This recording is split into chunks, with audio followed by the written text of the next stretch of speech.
स्वागत है आप सभी का एक बार फिर से ज्योग्राफी विद रहमान सर के यूट्यूब चैनल पर। और आज हम एमएससी के जो सेमेस्टर वाइज पेपर चलते हैं उसमें थर्ड और फोर्थ सेमेस्टर के जो पेपर है उनकी बात करेंगे। ये हमारे पास जो पेपर है अभी ये थर्ड सेमेस्टर का एक पेपर है और 2022 का पेपर है। MSc semester third examination 2022 geography का है और इस पेपर का नाम है fundamental of natural hazards and disaster management. ये वाला पेपर है। कुछ यूनिवर्सिटी में चलता है, कुछ में नहीं चलता। ये मोस्टली हम राजस्थान यूनिवर्सिटी की बात कर रहे हैं, आरयू की, तो उससे संबंधित पेपर है। जिस भी यूनिवर्सिटी में चलता है वहाँ भी आपके लिए ये काम आ सकता है। तो देखते हैं इसमें कौन कौन से प्रश्न पूछे गए थे। यहाँ पे देखिए किन्हीं 5 प्रश्नों के उत्तर देने हैं। ये प्रश्न पत्र 2 भागों में विभाजित है।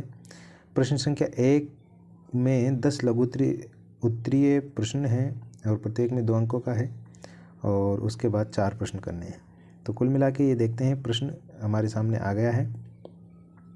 प्रश्न कह रहा है कि संक्षिप्त टिप्पणी लिखिए। हिमस्खलन गठन, एवलांश फॉर्मेशन, एवलांश कैसे होता है, रिस्क किसको कहते हैं, जोखिम क्या होता है, आप बता सकते हैं। इसमें नॉर्मली प्रश्न है, ज़्यादा क्या नाम से गहरे प्रश्न नहीं है। रिस्क किसको कहते हैं आप 2 लाइन में लिख सकते हैं। हिमस्खलन एवलांश किसको कहते हैं, उसका गठन कैसे होता है। ताप लहर के कौन कौन से कारण हो सकते हैं, कोई 2 कारण आप बता सकते हैं। हीट वेव जो गर्मियों में चला करती है। सेंदाई फ्रेमवर्क क्या होता है, सेंदाई फ्रेमवर्क ये क्या होता है, इसके बारे में आप बता सकते हैं। कोविड-19 देखिए टॉपिक आ गया है, कोविड-19 क्या होता है। रासायनिक प्रकोप, आपदा पुनर्वास और भूकंप के सामाजिक और पर्यावरणीय प्रभाव, ये यहाँ पर कुछ प्रश्न हैं। इसके अलावा भी है प्राकृतिक प्रकोप और प्राकृतिक आपदा, इन दोनों में अंतर। और 3 मील द्वीप दुर्घटना, 3 मील द्वीप दुर्घटना ये कहाँ हुई थी और क्या इसमें दुर्घटना हुई थी, इसके बारे में आपको बताना है। तो ये 10 प्रश्न थे।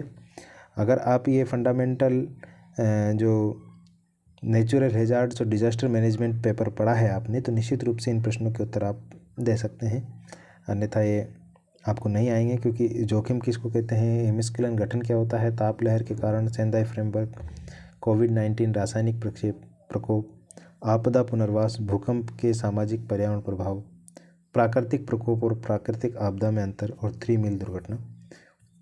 ये आपको अलग और मुश्किल लग रहे होंगे प्रश्न, क्योंकि पेपर आमतौर पर भूगोल के स्टूडेंट बहुत कम लेते हैं। अगर आप लेते हैं तो निश्चित रूप से इनके प्रश्नों के उत्तर बता सकते हैं। अगर आपको इनके प्रश्नों के उत्तर चाहिए तो मैं अलग से एक वीडियो बना के दे दूंगा आपको। मानव जनित आपदा के कारणों और प्रभाव का वर्णन कीजिए। मानव जनित आपदा कौन कौन सी होती है उनके बारे में हमको बताना है। प्राकृतिक आपदा नहीं, मानव जनित आपदा। और प्रश्न है भारत में, इसके अलावा अथवा में है, सूखाग्रस्त क्षेत्रों का वर्णन कीजिए। सूखे को नियंत्रित करने वाले कौन कौन से कारक है उनको बताइए आप। तो ये प्रश्न है। इसके बाद जो है सुनामी घटित होने के उत्तरदायी कारक कौन कौन से हैं।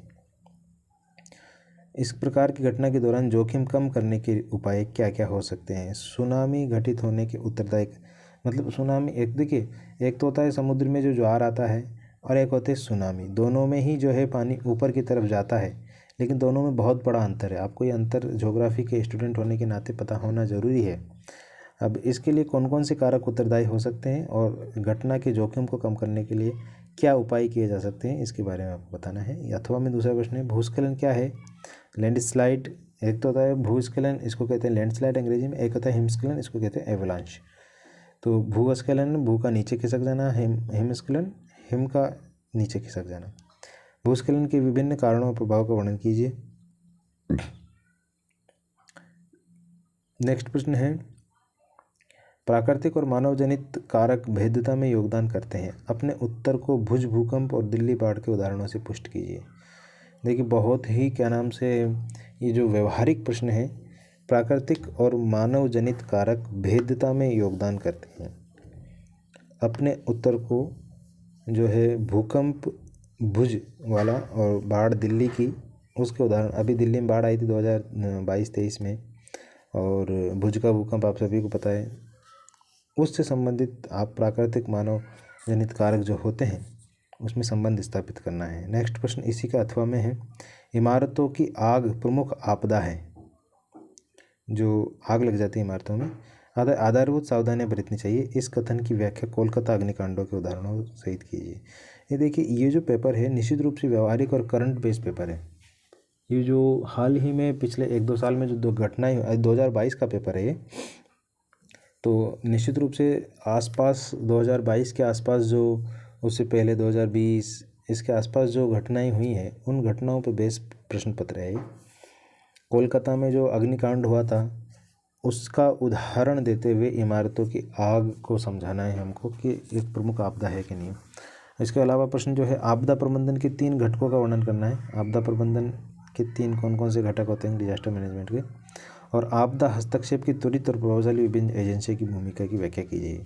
कौन कौन सी विभिन्न एजेंसियाँ है, NDRF वगैरह, उनके बारे में आपको यहाँ पर वर्णन करना है। तो ये आपके 5 ही प्रश्न हैं इसमें। इसके बाद दूसरा पेपर आएगा, हम दूसरे पेपर को बाद में देखेंगे। तो देखिए 5 पेपरों में आपके अथवा में सब 10 प्रश्न हैं। तो इस तरीके से प्रश्न है पत्र है आपके सेमेस्टर में। इनमें से केवल आपको कितने करने होते हैं, पहले में तो आपको सभी 10 करने होते हैं, और बाकी के 4 प्रश्नों में से आपको जो है 4 प्रश्न करने होते हैं। मतलब कुल मिला के 20 में से 8 में से 4 प्रश्न। तो ये पेपर था डिजास्टर मैनेजमेंट वाला।